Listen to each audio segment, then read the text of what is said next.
Hello friends, welcome to this new lesson.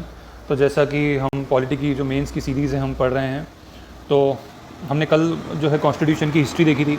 उसमें मैंने आपको बताया था कि जो अभी हमारा जो कॉन्स्टिट्यूशन है जो इंडियंस ने बनाया है, तो उसकी हिस्ट्री थी। आपने आई होप नोट्स में से पढ़ा होगा। तो नोट्स के बारे में मैं आपको फिर बता देता हूँ कि भगत एजुकेशन हमारा चैनल है, उस पर हमने नोट्स डाले हुए हैं। तो जो मैंने अभी नोट्स डाले हैं वो अराउंड 50 पेजेस मैंने अपलोड कर दिए हैं। उसमें आप शुरू में देखोगे तो बेसिक आपको मिलेंगे, बेसिक्स ऑफ पॉलिटी।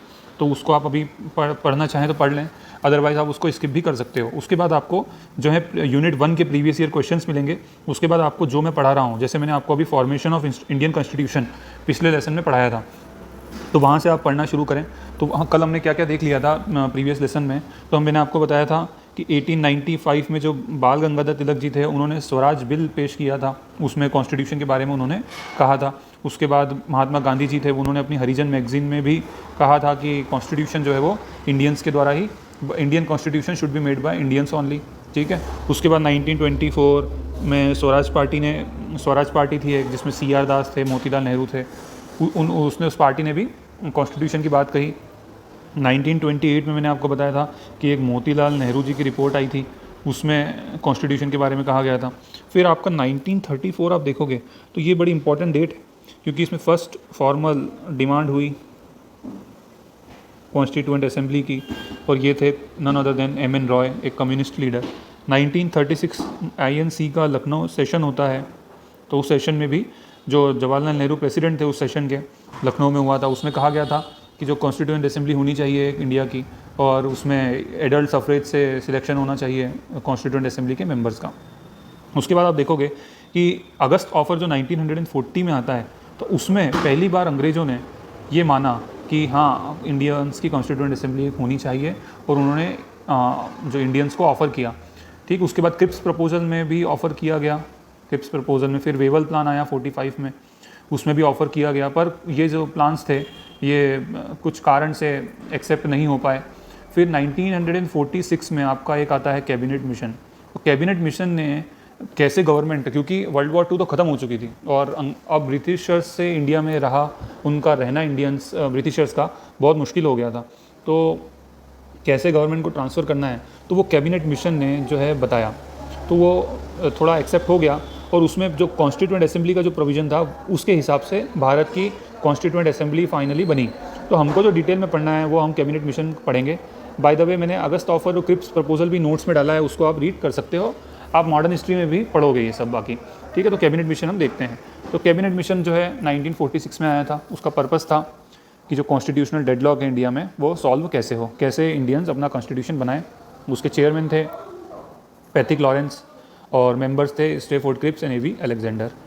उसके बाद हम देखेंगे नवंबर 1946 में कैबिनेट मिशन ने जो प्लान दिया था, अब क्या प्लान दिया था मतलब कितने मेंबर्स होंगे, उनका इलेक्शन कैसे होगा, सब जो बातें कही थी उसके अकॉर्डिंग नवंबर 1946 में कॉन्स्टिट्यूएंट असेंबली भारत की फॉर्म हुई, बनी। ठीक है। उसके बाद आप देखोगे कि ये जो कॉन्स्टिट्यूएंट असेंबली बनी, तो मेंबर सिलेक्ट हुए। अभी हम देखेंगे कैसे सिलेक्शन हुआ। तो इन्हीं मेंबर्स में से एक इंटरिम गवर्नमेंट भी बनी, मतलब अंग्रेज़ों ने कहा कि आप जो है चलाइए देश को। तो इंटरिम गवर्नमेंट बनी, लेकिन वो सॉवरिन बॉडी नहीं थी, बिकॉज उसके चेयरमैन जो थे वो कौन थे, लॉर्ड माउंट बेटन थे। ठीक है। तो एक इंटरिम गवर्नमेंट बनी जो कॉन्स्टिट्यूएंट असेंबली सिलेक्ट हुई थी, वही कॉन्स्टिट्यूएंट असेंबली के अलग से कोई इलेक्शन नहीं हुआ, उसी कॉन्स्टिट्यूएंट असेंबली में से इंटरिम गवर्नमेंट भी बनी। ठीक है। इतना हमको क्लियर हो गया। अब हम थोड़ा आगे और देखते हैं, तो थोड़ा डिटेल में देखेंगे क्या स्कीम प्रेजेंट की। तो आप देखोगे कि जो कैबिनेट कॉन्स्टिट्यूएंट असेंबली का जो प्लान था किसने दिया, कैबिनेट मिशन ने। तो उसने बोला कि कॉन्स्टिट्यूएंट असेंबली में कितने मेंबर्स होंगे, 389 मेंबर्स होंगे। कितने होंगे, 389 मेंबर्स होंगे। उसमें से आपके 292 जो मेंबर होंगे वो ब्रिटिश इंडिया प्रोविंसेस से होंगे, 4 जो होंगे वो प्रोविंसेस ऑफ चीफ कमिश्नर से होंगे, 93 जो होंगे वो प्रिंसली स्टेट से होंगे। अब ये तीनों टर्म मैं आपको बताता हूँ कि ये क्या है। तो आप अगर देखोगे कि ये इंडिया, तो उस टाइम क्या था कि जो अंग्रेज़ रूल कर रहे थे, तो 3 टाइप के रीजन्स थे। एक तो क्या होता था कि जो अंग्रेज़ों के, देखो आप ये देखोगे अल्टीमेटली पूरा भारत तो अंग्रेज़ों के कब्ज़े में ही था, लेकिन जो ब्रिटिशर्स रूल करते थे वो अलग अलग तरीके से करते थे। तो देखो, एक तो रूल कैसा था, ये प्रिंसली स्टेट्स की बात करता हूँ पहले मैं। तो प्रिंसली स्टेट में क्या था तो एक तो आपकी थी प्रिंसली स्टेट। अब प्रिंसली स्टेट में क्या था कि कहने को तो राजा रूल करता था, बट राजा के ऊपर इनडायरेक्टली जो था वो अंग्रेज जो उसको बोलते थे वही करना पड़ता था। उसके बाद दूसरे जो थे आपके ये ब्रिटिश इंडिया प्रोविंसेस थे। यहाँ पे क्या था कि डायरेक्टली सिर्फ ब्रिटेन का ही रूल था। अब ब्रिटेन रूल कैसे करता था, वहाँ पे प्रोविंशियल असेंबलीज थी। क्या थी? Provincial assembly. तो जैसे आप अभी भी देखते हो कि हमारी स्टेट्स होती हैं, स्टेट में विधानसभा होती है, तो वैसे ही उन प्रोविंसेस में भी, इन प्रोविंसेस में क्या थी? प्रोविंशियल असेंबलीज थी। तो यहाँ पे वो अपने लेजिस्लेशन पास करते थे प्रोविंसेस। और ऑब्वियसली एक जो है सेंट्रल लेजिस्लेटिव असेंबली तो थी ही, अभी भी है लोकसभा राज्यसभा, है ना। तो एक तो ये सेंट्रल लेजिस्लेटिव असेंबली थी और प्रोविंशियल असेंबली थी। तो ये जो ब्रिटिश इंडिया प्रोविंसेस थे सीधे अंग्रेज राज करते थे, इसमें कोई राजा नहीं था। और यहाँ पे जो थे आपके प्रोविंशियल असेंबलीज थी। तो 292 मेंबर्स तो जो थे वो ब्रिटिश इंडिया प्रोविंसेस से आए। कैसे आए अभी बताएंगे। 4 मेंबर्स जो थे वो प्रोविंसेस ऑफ चीफ कमिश्नर से आए। इसमें क्या था कि यहाँ पे कोई प्रोविंशियल असेंबलीज नहीं थी। जैसे अभी यूनियन टेरिटरीज हैं तो वो क्या होता है, सीधे सेंट्रल उसको कंट्रोल करता है। तो ऐसे ही 4 जो थे वो क्या थे? प्रोविंसेस ऑफ चीफ कमिश्नर थे। ठीक, तो 292 सीट जो थी वो कहाँ से थी? ब्रिटिश इंडियन प्रोविंसेस से थी। 4 जो थी वो कहाँ से थी? आपके प्रोविंसेस ऑफ चीफ कमिश्नर से थी। और 93 जो थी वो आपकी प्रिंसली स्टेट से थी। टोटल कितनी हो गई? 389। अब ये जो सीट्स का अलॉटमेंट था ये कोई ऐसा नहीं था कि 389 is a favourite number of some Britishers. ये पॉपुलेशन के अकॉर्डिंग था। रफली देखोगे आप तो 10 लाख पे एक बंदा सिलेक्शन हुआ। ठीक है, तो ये उस तरह से था। सीट्स को 3 प्रिंसिपल कम्युनिटीज़ में से डिवाइड किया गया, मुस्लिम, सिख और ईसाई, जनरल। ठीक है, मुस्लिम, सिख और जनरल। तो ये मुस्लिम जो लोग थे सिर्फ मुस्लिम ही उनको वोट करते थे।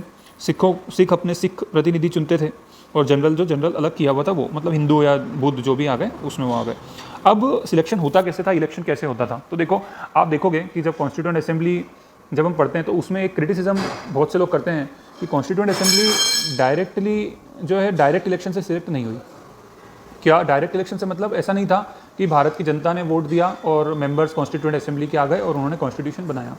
इनडायरेक्टली इलेक्शन हुआ। कैसे हुआ कि जो प्रोविंशियल असेंबलीज थी वहाँ पे जो लोग सिलेक्टेड थे उन लोगों ने सिंगल ट्रांसफरेबल वोट की मदद से, ये एक वोटिंग मेथड होती है, एक होती है first past the post system और एक होता है सिंगल ट्रांसफरेबल वोट जिससे प्रेसिडेंट का इलेक्शन होता है इंडिया में। तो STV की जो हेल्प से जो प्रोविंशियल असेंबलीज में जो मेंबर थे उन्होंने क्या करा, उन मेंबर्स को सिलेक्ट किया जो कॉन्स्टिट्यूशन बनाएंगे, मतलब कॉन्स्टिट्यूएंट असेंबली के मेंबर्स को सिलेक्ट किया। ठीक है, तो ये तो हो गई बात इनडायरेक्टली इलेक्शन की। लेकिन जो प्रिंसली स्टेट थी उसमें जो राजा महाराजा थे उन्होंने वो कैसे वहाँ पे कैसे सिलेक्शन हुआ? तो जो प्रिंसली स्टेट के जो राजा थे उन्होंने जो पर्सन्स थे उनको क्या किया? नॉमिनेट किया। क्या किया उन्होंने नॉमिनेट किया कि ये हमारी तरफ से कॉन्स्टिट्यूएंट असेंबली में आएंगे। तो प्रिंसली स्टेट ने कितने बंदों को नॉमिनेट किया? 293 को।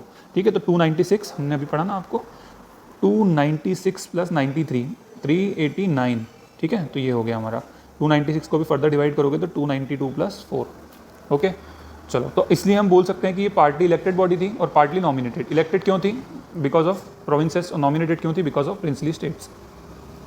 मुस्लिम लीग की डिमांड दूसरी भी थी। उन्होंने पूरी शुरू में कैबिनेट मिशन प्लान को एक्सेप्ट नहीं किया था, बट बाद में जो है बाद में उन्होंने एक्सेप्ट किया। फिर आगे क्या हुआ आप मॉडर्न हिस्ट्री में देखोगे, लेकिन अभी तो हम सिर्फ कॉन्स्टिट्यूशन की बात कर रहे हैं। ठीक है, तो ये इलेक्शन का मैंने आपको बता दिया। इलेक्शन कब हुए? जुलाई अगस्त 1946 में हुए और नवंबर 1946 में वो बन गई। टोटल मेंबर्स 389 थे आपके। ठीक है, फिर उसमें से आप देखोगे कि ये 296 का इलेक्शन हुआ था, 292 प्लस 4 अभी हमने देखा था। तो उसमें कांग्रेस को 208 सीटें मिली, मुस्लिम लीग को 73 एंड अदर को 15। तो ये ध्यान रखने की इतनी ज़रूरत नहीं है। ठीक है, तो आप वो कन्फ्यूज़ मत होना। मतलब इसी में जैसे सिख भी थे, मुस्लिम भी थे, जनरल भी थे। ठीक है, तो वो कांग्रेस के थे, मुस्लिम लीग के 73 थे। ठीक है, इस तरह से हो गया। पूरी कॉन्स्टिट्यूएंट असेंबली में आप देखोगे तो फीमेल जो थी वो आपकी 15 थी, एंग्लो इंडियंस जो थे आपके 3 थे, शेड्यूल कास्ट के 31 बंदे थे और शेड्यूल ट्राइब के 6। फीमेल का क्वेश्चन पूछा गया है तो 15 फीमेल थी कॉन्स्टिट्यूएंट असेंबली में। इसमें से कुछ जो नाम हैं, अमू स्वामीनाथन, हंसा मेहता, कमला चौधरी, राजकुमारी अमृत कौर, बहुत फेमस नाम है, विजय लक्ष्मी पंडित बहुत फेमस हैं, सरोजिनी नायडू, इस तरह से थी। एक ये आपकी अय्यज रसूल हैं, only Muslim women of constituent assembly. अब मैंने आपको एक चीज़ और बताई थी कि कॉन्स्टिट्यूएंट असेंबली में से ही जो कुछ लोगों को सिलेक्ट किया और उन्होंने इंटरिम गवर्नमेंट बनाई। तो वो जो इंटरिम गवर्नमेंट बनी वो कौन सी डेट को बनी? तो वो बनी 2 सितंबर 1946 को बनी। ठीक है, तो उसमें हम देखेंगे, आप उसको और पढ़ लेना। तो मेंबर्स के बारे में कुछ बता देता हूँ आपको कि जवाहरलाल नेहरू जो थे आपके वाइस प्रेसिडेंट थे और एक्सटर्नल अफेयर्स थे उनके पास। जो चेयरमैन थे वो कौन थे? Lord Mountbatten. तो इसी तरह से वल्लभ भाई पटेल के पास क्या था? Home, information, broadcasting. Rajendra Prasad ji के पास food and agriculture. John Mathai industries and supplies. Babu Jagjivan Ram के पास लेबर था। बलदेव सिंह डिफेंस। होमी बाबा जो थे आपके mines and power. Liaquat Ali finance. Abdul Rab Nishtar post and air. Asaf Ali के पास railway and transport. Rajagopalachari education and arts. Jogendranath Mandal के पास लॉ। अब ये सिर्फ इंटरिम गवर्नमेंट है। अभी आप आगे देखोगे एक गवर्नमेंट और बनेगी, वो आप देखना। कमांडर इन चीफ थे सर क्लॉड एनलेक। अब आप देखोगे कि कैबिनेट मिशन आया था, तो वो किस लिए आया था? एक तो कॉन्स्टिट्यूशन कैसे बने वो बताने के लिए, और दूसरा जो मेन उसका काम था कि पावर जो सौंपनी है इंडिया को, तो वो किस फॉर्म में सौंपेगा। बिकॉज मुस्लिम लीग चाहती थी कि अलग नेशन बने। तो कैबिनेट मिशन ने क्या कहा था कि आप जो है पार्ट्स बना दो, एक पार्ट में मुस्लिम मेजोरिटी एरियाज़ को रख दो, एक में हिंदू मेजोरिटीज़ एरियाज़ को रख दो, इस तरह से उन्होंने कहा था। और एक सेंटर बना दो आप, सेंट्रल गवर्नमेंट, उसके पास ट्रांसपोर्ट और डिफेंस उसके पास रहे। कैबिनेट मिशन के हिसाब से गवर्नमेंट तो कॉन्स्टिट्यूएंट असेंबली तो बन गई, इंटरिम गवर्नमेंट बन गई, लेकिन मुस्लिम लीग ने जो अपनी बात थी वो बात को छोड़ा नहीं। और फाइनली जो क्या हुआ, देश का बंटवारा हुआ। तो देश का बंटवारा हुआ माउंटबेटन प्लान के अकॉर्डिंग, जो कि आया 3 जून 1947 को। 2 अलग अलग देश बने। प्रिंसली स्टेट्स को फ्रीडम दी गई कि वो कहीं भी जा सकते हैं। अच्छा, तो आप देखोगे कि जब ऐसा हुआ तो 389 मेंबर्स में से मेंबर्स कितने रह गए? सिर्फ 299 रह गए। ठीक है, बाकी मेंबर्स कहाँ चले गए? पाकिस्तान में चले गए। तो आप देखोगे आप इसका डिवाइडेशन, तो 229 मेंबर्स जो थे वो 11 members in British India provinces से आए, और इंडिया में जो प्रिंसली स्टेट बच गई 70, वहाँ से प्रिंसली स्टेट बच गई, वहाँ से 70 मेंबर आए। अब क्या आप देखो, इंटरिम गवर्नमेंट जो उस टाइम थी वो तो थी, वो सॉवरेन बॉडी नहीं थी, बिकॉज चेयरमैन कौन थे? लॉर्ड माउंटबेटन थे। अब यहाँ पे क्या हुआ कि पहली जो कैबिनेट बनी वो ये इंडिपेंडेंस मतलब आज़ाद भारत का पहला कैबिनेट था। ये हमको ज़्यादा याद रखना है। उसके मेंबर्स को आप भले ही ना याद रखें, बस इतना ध्यान रख लें कि जवाहरलाल नेहरू उसमें वाइस चेयरमैन थे। अब ये इंडिपेंडेंट इंडिया की जो पहली कैबिनेट बनी, दिस इज़ सोवरेन, मतलब इसके ऊपर कोई ऐसा नहीं था कि अंग्रेज है। इसमें जवाहरलाल नेहरू प्राइम मिनिस्टर बने। कॉमनवेल्थ, फॉरेन अफेयर्स इनके पास था। पटेल साहब के पास home ministry, information and broadcasting और स्टेट अफेयर्स थे। अबुल कलाम के पास एजुकेशन है, या सभी को पता होता है। John Mathai railways and transport. Shanmugam Shetty finance, very important. Ambedkar साहब के पास कानून मंत्रालय, law. Jagjivan Ram labour. Baldev Singh defence. राजकुमारी अमृत कौर हेल्थ। ठीक है। CH बाबा के पास कॉमर्स। उसको आप एक बार पढ़ लो, पर मेन आपको यही ध्यान रखना है। Shyama Prasad Mukherjee industries and supplies. Vishnu Narhari Gadgil work mines and power. तो ये इस तरह से था। ठीक है। पहली मीटिंग कब हुई कॉन्स्टिट्यूएंट असेंबली की? 9 दिसंबर 1946 को हुई। 211 मेंबर्स थे। जो सबसे सीनियर मोस्ट मेंबर थे डॉक्टर सचिदानंद सिन्हा, उनको टेम्प्रेरी चेयरमैन बनाया गया असेंबली का। सेकेंड मीटिंग हुई 11 दिसंबर 1946 को। उसमें जो है राजेंद्र प्रसाद जी को स्पीकर कॉन्स्टिट्यूएंट असेंबली का स्पीकर अपॉइंट किया गया, और वाइस चेयरमैन जो थे, जो वाइस प्रेसिडेंट मतलब जो थे, वो किसको अपॉइंट किया गया? HC मुखर्जी को। प्रेसिडेंट किसको अपॉइंट किया गया असेंबली का? Rajendra Prasad speaker, okay, and HC Mukherjee को वाइस प्रेसिडेंट। BN राव बहुत बड़ा नाम है, कॉन्स्टिट्यूशनल एडवाइज़र, उनको अपॉइंट किया गया। नेहरू जी ने कॉन्स्टिट्यूएंट असेंबली में 13 दिसंबर 1946 को ऑब्जेक्टिव रेजोल्यूशन पेश किया। ठीक है, तो उसमें जो अभी प्रीएम्बल है वही ऑब्जेक्टिव रेजोल्यूशन और प्रीएम्बल सेम ही है, और इसको जो है पास किया गया 22 जनवरी 1947 को। ऑब्जेक्टिव रेजोल्यूशन क्या होता है कि जब कॉन्स्टिट्यूएंट असेंबली कॉन्स्टिट्यूशन बनाना शुरू कर रही थी, तो नेहरू जी ने बताया कि उस कॉन्स्टिट्यूशन की आत्मा कैसी होगी, हमारे ऑब्जेक्टिव्स क्या हैं, हमारे मोटिव क्या हैं। अगर मान के चलो हमारा मोटिव होता कि भारत को एक हिंदू राष्ट्र बनाना है, ऑब्जेक्टिव रेजोल्यूशन में ऐसा मोटिव होता, तो फिर जो कॉन्स्टिट्यूशन होता वो उस टाइप से होता। ठीक है। अगर ऐसा मोटिव होता कि इंडिया को एक मेल डोमिनेटेड सोसाइटी बनाना है, तो फिर कॉन्स्टिट्यूशन में ऐसा होता, ऑब्जेक्टिव रेजोल्यूशन में वो सब चीज़ें दिखती। हमारा मोटिव क्या था कि भारत एक सेकुलर स्टेट बने, जहाँ सभी धर्मों को बराबर अधिकार मिले, सभी लोगों को बराबर अधिकार मिलें। तो आप देखोगे प्रीएम्बल में लिखा हुआ है कि we the people of India having solemnly resolve to constitute India into a sovereign democratic secular republic, और उसमें लिखा हुआ है कि उनको सबको इकोनॉमिक जस्टिस मिले, सोशल जस्टिस मिले। तो वो जो हमारी विजन थी वो ऑब्जेक्टिव रेजोल्यूशन में दिखती है। ठीक है, और विजन के हिसाब से ही हमारा कॉन्स्टिट्यूशन बना। ठीक है, तो कुछ और हैं आपके, मैं आपको कुछ और बता देता हूँ। ये सब प्रीएम्बल्स की बातें, इसको आप नोट्स में देख लेना। आखिरी मीटिंग हुई थी 24 जनवरी 1950 को। उसमें जो है डॉक्टर राजेंद्र प्रसाद जी को पहला प्रेसिडेंट अपॉइंट किया गया। उस टाइम वो असेंबली के प्रेसिडेंट और स्पीकर हम एक ही बोलते हैं। ठीक है, उस टाइम जब हमने पहले देखा था, तो 24 जनवरी 1950 को भारत के पहले प्रेसिडेंट राजेंद्र प्रसाद जी को अपॉइंट किया गया। जनगण मन को नेशनल एंथम डिक्लेयर किया गया, वंदे मातरम को नेशनल सॉन्ग। 22 जनवरी 1947 को नेशनल फ्लैग जो है अपनाया गया था। कुछ और फैक्ट हैं कि एम्बलम आपको पता है, हमारा एम्बलम होता है एलिफेंट, वो जो सारनाथ पिलर में से जो कैपिटल है वो। अयंगर जो HVR अयंगर थे उनको secretary of constituent assembly appoint किया गया था। IN Mukherjee was chief draftsman, ठीक है। कैलियोग्राफर कौन थे, तो प्रेम बिहारी नारायण रायज़ादा। जो ब्यूटिफिकेशन और डेकोरेशन किया वो शांति निकेतन के आर्टिस्ट थे नंदलाल बोस, उन्होंने किया। बोहर राम मनोहर सिन्हा, ये सब इन्होंने किया, ठीक है। और हिंदी वर्जन के कैलीग्राफर कौन थे, वसंत कृष्ण वैद्य। कुछ और फैक्ट्स हैं, कॉन्स्टिट्यूशन बनने में 2 साल 11 महीने और 18 दिन लगे। 3 बार कॉन्स्टिट्यूशन की रीडिंग हुई, पहली रीडिंग, दूसरी और तीसरी रीडिंग, ये डेट्स लिखी हैं, आपको याद रखने की ज़रूरत नहीं है। फाइनली जो कॉन्स्टिट्यूशन था वो 26 जनवरी 1949 को तैयार हो गया था और इस 2015 से हम इस दिन को कॉन्स्टिट्यूशन डे भी मनाते हैं, ठीक है, ठीक है। और कुछ ज़रूरी आर्टिकल्स थे जैसे सिटीजनशिप से रिलेटेड, कुछ अमेंडमेंट से रिलेटेड, वो आर्टिकल्स 26 जनवरी 1949 को ही अप्लाई कर दिए गए थे। फाइनली जो बोलते हैं हम कॉन्स्टिट्यूशन जो है फोर्स में जो आया वो कब आया, 26 जनवरी 1950 का, क्योंकि इस डेट का एक अपना एक महत्व था जो आप मॉडर्न हिस्ट्री में देखोगे। कुछ नाम है, BN राव, मैं आपको बताता हूँ। BN राव अम्बेडकर, BN राव साहब जो थे कॉन्स्टिट्यूशनल एडवाइज़र थे इंडियन कॉन्स्टिट्यूशन के। उन्होंने अक्टूबर 1947 में कॉन्स्टिट्यूशन को ड्राफ्ट किया, जो कि ड्राफ्टिंग कमेटी ने उसको बाद में कंसिडर किया।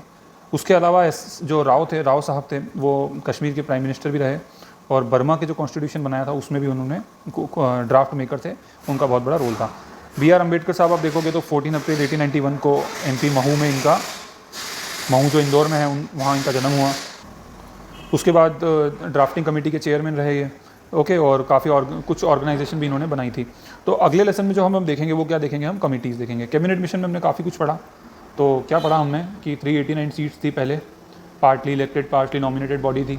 389 में से आप देखोगे कि 296 तो आपके प्रोविंसेस से आते थे और 296 के बाद 93 जो आपके प्रिंसली स्टेट से आते थे। फिर जो था देश आपका, ये कैसे सिलेक्ट होते थे, तो इनडायरेक्टली सिलेक्ट हुए, ये नॉमिनेट हुए। उसके बाद आपका क्या हुआ, देश आज़ाद हो गया। जब आज़ाद हो गया तो ये 389 के कितने बच गए, 299। बाकी जो थे वो कहाँ चले गए, पाकिस्तान साइड चले गए। 299 में से आप देखोगे जो 70 थे तो वो 70 तो कहाँ से आए, प्रिंसली स्टेट से आए, और 229 जो थे आपके वो प्रोविंसेस से आए, ठीक है। उसके बाद अलग अलग डेट्स हैं कि पहली मीटिंग 9 दिसंबर को ही, फिर 11 दिसंबर 1946, फिर ऑब्जेक्टिव रिजोल्यूशन पेश किया गया। तो इस तरह से धीरे धीरे पूरी प्रोसेस करके हमारा 26 नवंबर 1949 को हमारा कॉन्स्टिट्यूशन बना और उसको अडॉप्ट कर लिया गया 26 जनवरी को, ठीक है। कुछ जो थे फोर्स में आ गए थे कुछ पॉइंट्स, लेकिन जो मेनली जो पूरा अडॉप्ट किया गया कॉन्स्टिट्यूशन तो वो 26 जनवरी 1950 को किया गया। तो ये हमने बेसिक चीज़ें देखी और आगे जो हम पढ़ेंगे अगले लेसन में वो हम कमिटीज़ के बारे में पढ़ेंगे, ये कौन कौन सी कमिटीज़ थी पहले कॉन्स्टिट्यूशन जब बना, ठीक है। Thank you so much friends. और आपको अगर कोई डाउट्स हैं तो आप 7000012979 यहाँ पे ऑडियो मैसेज में भेज सकते हो, व्हाट्सएप पे। कॉल अटेंड आप कॉल ना करें तो ज़्यादा अच्छा है, ठीक है। Okay, thank you so much friends.